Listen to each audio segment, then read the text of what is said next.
Nefilim, termo derivado do hebraico nafal, ele caiu, é um termo que ocorre 3 vezes na Bíblia. A Septuaginta traduziu o termo pela palavra grega que significa, literalmente, nascido da terra, e as traduções seguintes verteram o termo para gigantes. Lutero traduziu Nefilim como tiranos. O livro de Enoque relata como anjos chamados sentinelas tomaram mulheres por esposas e geraram gigantes chamados Nefilins. Esses gigantes são descritos como guerreiros corajosos e cruéis, que se voltaram contra os próprios seres humanos.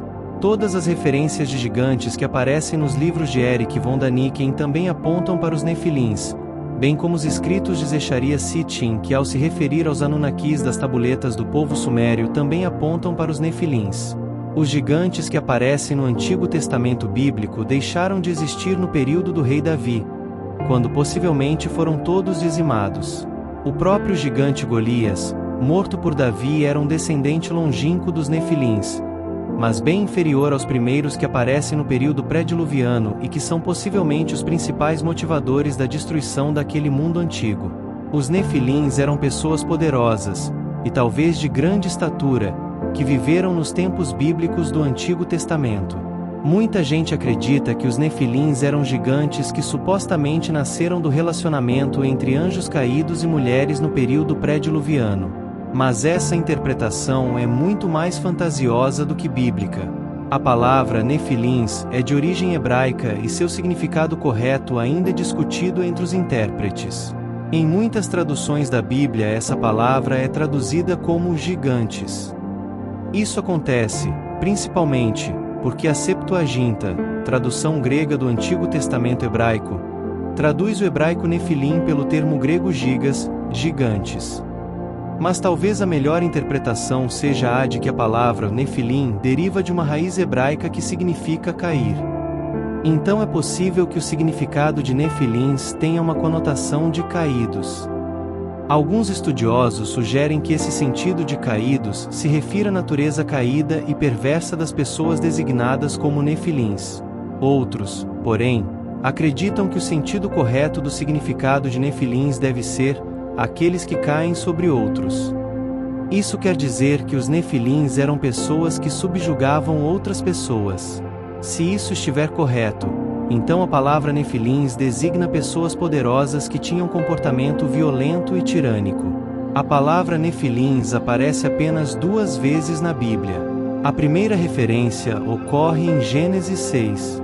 O texto bíblico diz: "Ora, naquele tempo havia Nefilins na terra, e também depois, quando os filhos de Deus possuíram as filhas dos homens, as quais lhes deram filhos, estes foram valentes, homens de renome, na antiguidade." A segunda referência aos Nefilins ocorre em Números 13. O escritor bíblico escreve: "Também vimos ali gigantes, os filhos de Anak são descendentes de gigantes, e éramos, aos nossos próprios olhos, como gafanhotos e assim também o éramos aos seus olhos." A palavra gigantes traduz o termo original Nefilins. A ideia de que os Nefilins não eram totalmente humanos se baseia em antigas interpretações da tradição judaica do texto de Gênesis 6. Essas interpretações acreditam que os filhos de Deus citados em Gênesis 6 eram anjos caídos que tiveram relações com mulheres. Então, supostamente essas mulheres que engravidaram de demônios deram à luz aos Nefilins. Esse tipo de entendimento é reforçado por vários escritos não bíblicos, como por exemplo, o livro de Enoque.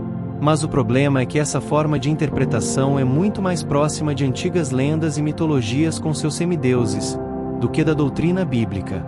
Nada no contexto de Gênesis 6 sugere esse tipo de interpretação. Além disso, a Bíblia claramente afirma que os anjos são seres incorpóreos assexuados. Então restam outras 2 possibilidades de interpretação. A primeira diz que os Nefilins eram os descendentes que nasceram da mistura entre a linhagem de Sete, que era piedosa e temente ao Senhor, os filhos de Deus, e a linhagem de Caim, que vivia em rebelião contra Deus. Nesse caso, a expressão filhas dos homens pode estar denotando a descendência humana, que em sua natureza caída é também a descendência espiritual de Satanás. Nesse sentido perverso e pecaminoso de inimizade contra Deus, homens e demônios se relacionam. É sob esse aspecto que os nefilins podem ser chamados de pessoas demoníacas. A outra interpretação diz que os nefilins eram os filhos nascidos de poderosos reis pré-diluvianos com toda sorte de mulheres que eles ajuntavam em seus haréns. Esses homens, que comumente eram chamadas de filhos dos deuses, eram poderosos e violentos. Eles se orgulhavam na transgressão do padrão moral de Deus. Textualmente, essas duas interpretações são possíveis para explicar a origem dos nefilins. Embora aquela que diz que os nefilins eram os descendentes da mistura das linhagens de Sete e Caim parece se harmonizar melhor ao contexto imediato que justamente contrasta a descendência piedosa de Sete e a descendência amaldiçoada de Caim. Alguns estudiosos têm sugerido que talvez faça mais sentido uma combinação entre as duas interpretações. O texto de Gênesis 6 não explica exatamente se os nefilins eram literalmente gigantes em estatura. É provável que os nefilins fossem gigantes em força, poder, fama e feitos. Se esse for o caso, a melhor tradução para nefilins é poderosos. Isto também está de acordo com o que escreve o autor bíblico quando diz que essas pessoas eram valentes, homens de renome, na antiguidade. Mas isso não anula completamente a possibilidade de que os nefilins eram homens de grande estatura. Na passagem do livro de Números onde os nefilins são mencionados, parece haver uma maior conexão com a ideia de que eles eram pessoas de grande estatura. De fato, há na Bíblia o registro de vários gigantes que habitavam a região de Canaã. O exemplo mais conhecido é o gigante Golias, que tinha aproximadamente 3 metros de altura. Seja como for, os nefilins citados no livro de Números não possuem qualquer ligação com os nefilins de Gênesis 6 que morreram no dilúvio. Isso também significa que se os nefilins fossem realmente filhos de anjos caídos com mulheres, então após o dilúvio esse mesmo tipo de relacionamento voltou a se repetir. Mas é claro que essa ideia não encontra qualquer apoio bíblico. Segundo Adam Clarke, a tradução de nefilim como gigantes é um erro. O texto de Gênesis faz uma distinção entre os filhos dos homens e os filhos de anjos.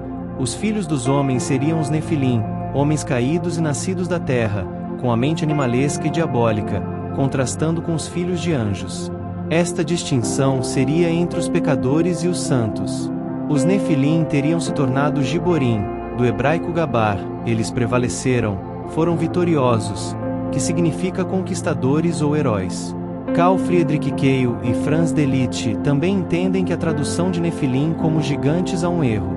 Segundo estes autores, a interpretação de Gênesis 6 é controversa, porém eles rejeitam como absurda a ideia de que a passagem se refere à reprodução entre anjos, filhos de Deus, e filhas dos homens, produzindo uma raça de monstros, como se fossem semideuses, demônios ou anjos homens. Segundo Keil e Delitzsch, os nefilim, ou seja, os tiranos, já habitavam a terra antes dos filhos de Deus, descendentes de Sete, terem filhos com as filhas dos homens, descendentes de Caim, e continuaram existindo depois que nasceram os filhos destas uniões. H. Sayce, porém, ao comentar sua tradução de uma inscrição de Tiglat-Pileseri, interpretou que a palavra Naplu, que ele verteu como poderoso destruidor, era a mesma palavra que nefilim, ou gigantes. Senaqueribe também menciona Napalu como um deus protetor. A história dos gigantes nefilim, mencionada na Bíblia, está cercada de mistério e intriga. Ela aparece principalmente no livro de Gênesis, especialmente em Gênesis 6, que menciona os filhos de Deus que tiveram filhos com filhas dos homens e geraram uma raça de gigantes chamada nefilim. Em outras passagens, como no livro de Números, os espiões enviados por Moisés para explorar a terra prometida descrevem também gigantes, o que fortalece o mistério que envolve essas figuras. Esses relatos trazem alguns ensinamentos profundos, especialmente quando interpretados simbolicamente. Aqui estão alguns possíveis aprendizados. A narrativa dos nefilim representa a corrupção que se espalha quando as pessoas se afastam dos princípios divinos. Os filhos de Deus que se misturam com as filhas dos homens são interpretados por muitos estudiosos como uma mistura de natureza espiritual e humana de uma forma que distorce os desígnios de Deus. O ensinamento aqui pode ser o valor de respeitar limites espirituais e morais e a importância de se preservar a intenção pura por trás das leis de Deus. Os nefilim surgiram em um contexto de grande maldade e violência sobre a terra, o que contribuiu para a decisão de Deus de enviar o dilúvio para limpar o mundo. A corrupção e a violência simbolizadas por esses gigantes mostram como escolhas individuais e desvios morais podem ter efeitos profundos em toda a sociedade. Isso nos ensina sobre a responsabilidade que cada um tem pelo bem-estar da comunidade e de como nossas ações podem impactar o futuro de muitas outras vidas. Os Nefilim, apesar de sua grandeza e força, não foram capazes de evitar o julgamento de Deus. A história nos lembra que, por maiores que sejam nossos feitos ou capacidades, somos todos humildes diante do poder divino. Essa humildade é uma lição importante sobre a necessidade de reconhecer nossas limitações e o valor de submeter-se à vontade de Deus, mesmo que sejamos poderosos ou habilidosos. Quando os espiões de Israel se depararam com gigantes na terra prometida, muitos ficaram tomados de medo. Essa passagem nos ensina que, apesar dos obstáculos parecerem gigantescos, Deus está com aqueles que têm fé e coragem. O medo dos israelitas impediu-os de ver o apoio divino, e essa história reforça o aprendizado de que a fé pode ajudar a superar medos que parecem insuperáveis. A história dos Nefilim simboliza também a ideia de vigilância espiritual, sugerindo que é preciso estar atento às forças que podem corromper nossos caminhos e distanciar-nos de Deus. Essa vigilância é especialmente relevante em uma vida que busca equilíbrio e pureza espiritual. A narrativa dos Nefilim e o subsequente dilúvio mostram que Deus é um Deus de justiça, mas também de renovação e segunda chance. O dilúvio é uma limpeza, mas também um recomeço, com Noé e sua família, que trazem uma nova oportunidade para a humanidade. Essa história nos lembra que, mesmo em meio à escuridão, há uma chance de renovação e redenção. Esses aprendizados ressaltam que a história dos Nefilim vai além de uma curiosidade mítica. Ela serve como um espelho para os desafios espirituais e morais que enfrentamos e enfatiza a importância de manter a fé e a integridade moral em todas as circunstâncias. Essa é a história dos Nefilins. Se você gostou dessa história, deixe seu like, comente o que achou e compartilhe esse vídeo com mais pessoas. Não esqueça de se inscrever em nosso canal para receber vídeos como esse. Agora vamos fazer uma oração. Senhor Deus, Criador dos céus e da terra, Tu que sondas todos os mistérios e conheces os segredos desde os tempos antigos, venho a Ti com humildade, pedindo Tua proteção e discernimento. Dá-me um coração sábio, para que eu evite as influências do mal e escolha sempre o que é bom aos Teus olhos. Que Tua força me cubra, para que eu resista às tentações que buscam enfraquecer minha fé e comprometer minha integridade. Senhor, proteja-me dos perigos visíveis e invisíveis, das forças que buscam destruir e afastar de Ti. Assim como disseste que Tua justiça é fiel e eterna, guarda-me em Tua aliança, firmando meus passos e tornando-me forte contra os desafios.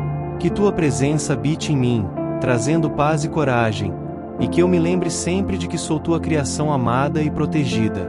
Fortalece-me, Pai, para ser vigilante, fiel e imune ao engano, até o dia em que estarei seguro em Tua glória eterna. Amém.